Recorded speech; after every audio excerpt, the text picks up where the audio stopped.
I'm going to talk a little bit about classroom cleanup and a few suggestions that I have for the classroom.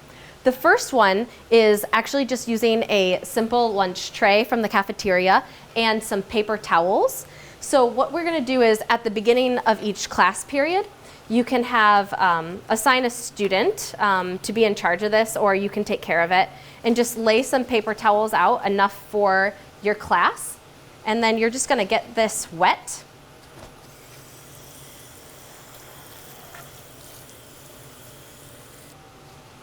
So it's smart to assign this as a student role for the beginning of class and have them separate each paper towel individually, because that way they won't stick together after they've gotten wet. Because if you don't, what you're going to have is a big, long chunk that sticks together. And it's really hard to actually get these to separate once they're wet.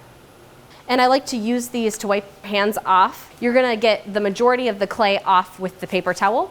And then what I like to do is move towards a 3-bucket system. And so what we have here is, on the right, we've got the dirtiest possible clay water, where like if you have thick chunks in the bottom of your bucket, things like that, that's going to go in here. And if your hands are still really dirty after you've dried them with the paper towel, you're going to dip them in here. And then we've got the second bucket, which is going to be like still a little bit dirty. And then of course we've got the third bucket. Once the students have gone through each of those steps, then I let them wash their hands in the sink.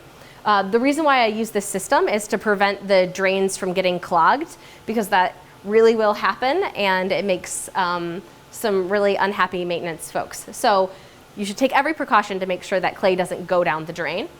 So for the 3-bucket system, what I do is this bucket is going to be fresh that day, and so I rotate them. So what I'm going to do is I'm going to take my thick bucket, and this has been sitting for a while. If it sits longer, it'll separate even more, but I'm going to pour off a little bit of the top layer.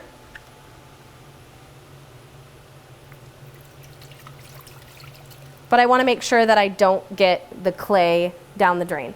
And then what I'll do is I'll take this out, and I'll actually lay this onto the hardy board or the plaster slab, and I'll start drying that clay out.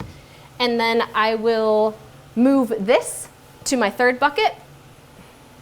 So I'll move this down here, so that's the dirtiest, and then rotate. And then once this one's clean, then I'll put this here with clean water.